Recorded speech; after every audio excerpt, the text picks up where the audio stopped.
দক্ষিণ চব্বিশ পরগনার রায়দিঘিতে সেখানে সমবায় ভোটকে কেন্দ্র করে রীতিমতো উত্তেজনা পরিস্থিতি। সমবায় বাঁচাও জোট এবং তৃণমূলের মধ্যে হাতাহাতি, দুপক্ষেই জখম হয়েছে 10 জন। ছবিটা দেখতে পাচ্ছেন আপনারা এই মুহূর্তে। এই উত্তেজনা পরিস্থিতি, উত্তপ্ত পরিস্থিতি তৈরি হলো সমবায় ভোটকে কেন্দ্র করে দক্ষিণ চব্বিশ পরগনার রায়দিঘিতে।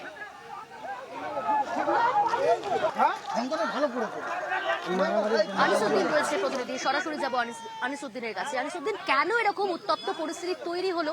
দেখো, তোমাকে জানিয়ে রাখবো, রায়দিঘির মধুসূদন চক যে সমবায় সমিতি রয়েছে সেখানে সমবায় সমিতির নির্বাচন ছিল এবং নির্বাচনে সমবায় বাঁচাও জোট প্রার্থী যারা ছিলেন এবং অন্যদিকে তৃণমূল সমর্থিত প্রার্থীরা মোটামুটি সম্পূর্ণ হয়, ভোট গ্রহণ সম্পূর্ণ হয় এবং যত বেলা বাড়তে থাকে তারপরে কিন্তু যখন ভোট গণনা শুরু হয় সেই সময় প্রথমে তৃণমূল যারা সমর্থিত প্রার্থীরা ছিলেন তারা এগিয়ে যায়, পরবর্তী সময়ে যারা সমবায় বাঁচাও যে জোট প্রার্থীরা ছিলেন তারা এগিয়ে যেতে থাকে এবং মূলত অভিযোগ সেই সময় এই ধরনের দুই পক্ষের মধ্যে ধুন্ধুমার পরিস্থিতি হয় এবং বিজেপির পক্ষ থেকে যেটা অভিযোগ করা হচ্ছে যে মূলত যখন সমবায় বাঁচাও যে প্রার্থীরা যখন এগিয়ে যাচ্ছিলেন সেই সময় অতর্কিতে তৃণমূল আশ্রিত দুষ্কৃতীরা হামলা চালায় তাদের উপর।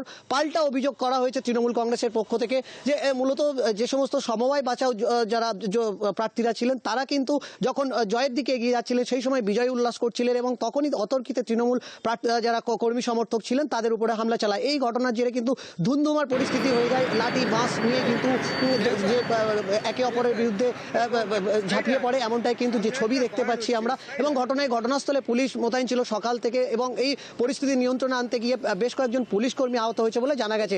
তবে বিজেপি এবং তৃণমূল কংগ্রেসের পক্ষ থেকে যেটা দাবি করা হয়েছে, উভয় পক্ষে প্রায় 7-8 করে আহত হয়েছেন এবং বর্তমানে 2-1 যারা রায়দিঘি থেকে diamond Harbour government medical college হাসপাতালে তাদেরকে স্থানান্তরিত করা হয়েছে। অন্যদিকে পুলিশের পক্ষ থেকে জানানো হয় ইতিমধ্যে ঘটনাস্থলে বিশাল পুলিশ বাহিনী মোতায়েন রয়েছে এবং পরিস্থিতি নিয়ন্ত্রণে আনা হয়েছে। তবে ঘটনায় এখনো পর্যন্ত কোনো আটকের ঘটনা নেই বা কেউ গ্রেপ্তার হয়নি, এমনটা কিন্তু পুলিশের পক্ষ থেকে জানানো হয়েছে। তবে এই ঘটনায় রায়দিঘির বিধায়ক অলোক জলদাতা জানিয়েছেন মূলত সাধারণ আজকে নন্দকুমারপুর জিপি রায়দিঘি বিধানসভার অন্তর্গত মধুসূদন চক সমবায় সমিতির যে নির্বাচন ছিল সেই নির্বাচনকে কেন্দ্র করে যখন তৃণমূল পার্টি এক এক করে গণনাতে হারা শুরু করেছে, সেই হারার ভয়ে ওরা মধুসূদন চক গিয়ে কাউন্টিং ঘরের ভিতরে গিয়ে হামলা চালায়।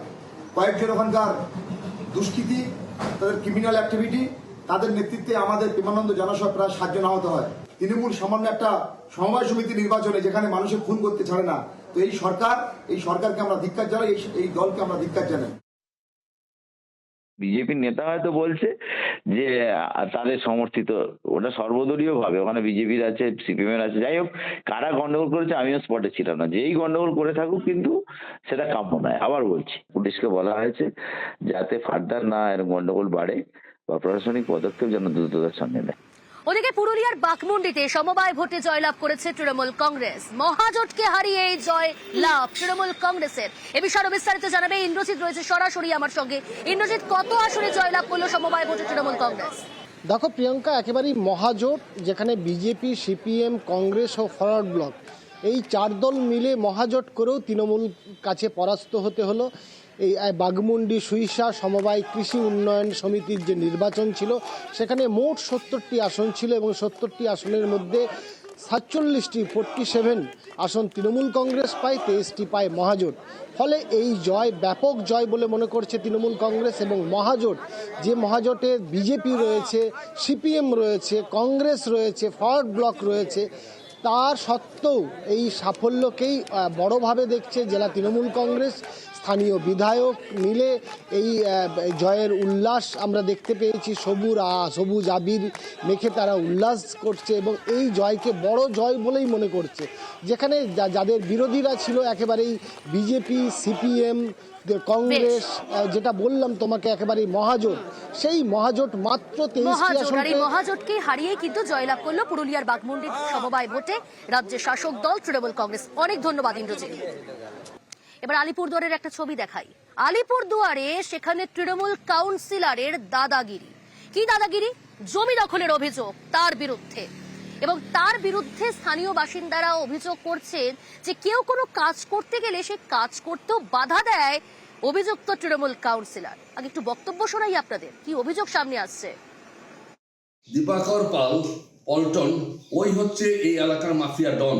এই গুন্ডাদেরকে পালে, এদেরকে নিয়ে তোলাবাজি করে। ওনার কাছ থেকে বালি পাথর না নিলে কেউ বিল্ডিং করতে পারবে না। এই এলাকায় জমি বিক্রি করতে হলে ওনাকে পাশে দিতে হবে। ওকে ইমিডিয়েটলি পুলিশ কেন অ্যারেস্ট করছে না, আর পুলিশের সাথে কি যোগ সাজস আছে ওর, এটা আমার জানার খুব আগ্রহ রইল। প্রত্যেকটা লোক অস্থির হয়ে গেছে, কেউ বাড়িঘর করতে সাহস পাচ্ছে না।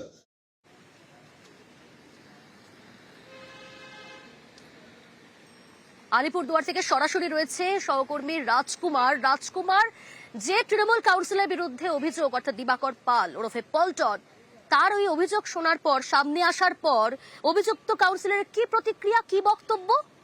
দেখো প্রিয়াঙ্কা, এই যে কাউন্সিলর 16 নম্বর ওয়ার্ডের দিবাকর পাল, তার বক্তব্য হচ্ছে যে তিনি কিন্তু কোনো জমি দখল করছেন না এবং কি অভিযোগ হয়েছে তিনি সেটা জানেন না।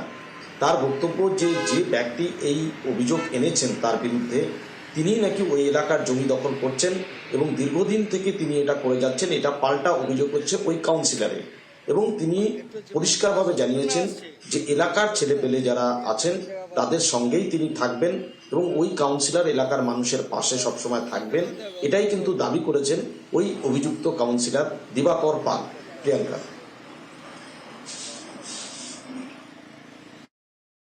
আমি সবসময় আমার পাড়ার ছেলেদের সঙ্গেই আছি। ওনার এগেনস্টেও এই ধরনের অনেক কমপ্লেন আছে। আমরা কিন্তু ছোটোবেলার থেকেই ওনার এগেনস্টে কমপ্লেন শুনে আসছি, কিন্তু আমি কোনোদিন এই বিষয়ে আমরা কিছু জানিও না, যাইও না। যখন পুলিশ এসছে আমাকে ডাকলো, আমি ওখানে গিয়েছিলাম, গিয়ে ওনাদেরকে বলেছিলাম যে দুই পক্ষ বসে মিটিয়ে নিতে। একটা ছবি দেখাই আপনাদের, কৌটো নয় এবার প্লাস্টিকের ভার। হ্যাঁ, সিপিআইএম এর এইভাবে লক্ষ্মী আদায়, বাড়ি বাড়ি গিয়ে কর্মীদের বাড়িতে পৌঁছে দেওয়া হচ্ছে, বলা হচ্ছে পার্টির জন্য টাকা জমাতে। পশ্চিম মেদিনীপুরের ছবিটা আপনারা দেখতে পাচ্ছেন, কৌটো নয় প্লাস্টিকের ভার সিপিআইএম এর।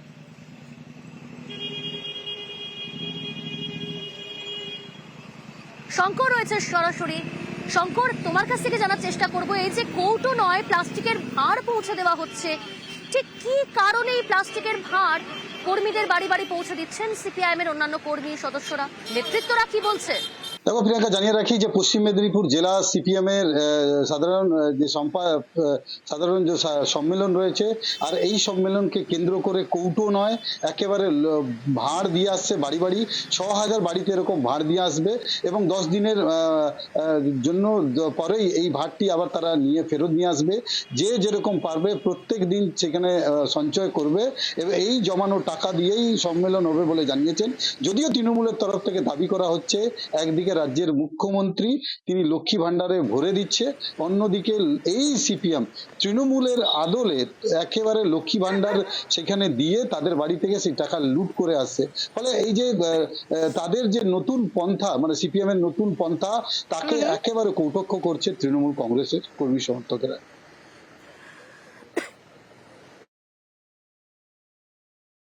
যতটুকু পারি আমার খরচা থেকে 10 টাকা 5 টাকা যা পারবো এই ভাড়ের মধ্যে সাহায্য করবো, এইটা আমার উদ্যোগ। কালীন বেশি টাকা চাঁদা দেওয়াটা তো সবসময় সম্ভব হয় না, সুযোগ সুবিধা থাকে না। তো এটা আমরা দৈনিক ভিত্তিতে কিছু কিছু যখন যেমন হলো, কোনোদিন 5 টাকা হলো তো 5 টাকা, 10 টাকা হলো 10 টাকা, 1 টাকা হলো 1 টাকা আমরা রেখে সেটা দিতে পারি। চাপও হলো না, আবার এই ব্যাপারটাতে একটা অংশগ্রহণও হলো। খড়গপুর শহরে প্রায় 4000 পরিবার এবং গ্রামীণ এলাকায় আরও 2000, মোট 6000 পরিবারে আমরা একটা করে ভাড় দেওয়ার কাজ শুরু হয়েছে। প্রতিদিনকার খরচ থেকে আপনার যেটা সামর্থ্য, এই ভাড়ে আপনারা সেইটা অর্থটা সঞ্চয় করে রাখুন। আগামী 10ই জানুয়ারি আমরা প্রত্যেকের বাড়ি আবার যাব, সেই ভাড় থেকে অর্থ বের করে যত টাকা হলো গুনলে আমরা তার হাতে রসিদ দেবো এবং এই গণ অর্থটা আমরা জেলা সম্মেলনে তহবিলে জমা দেবো।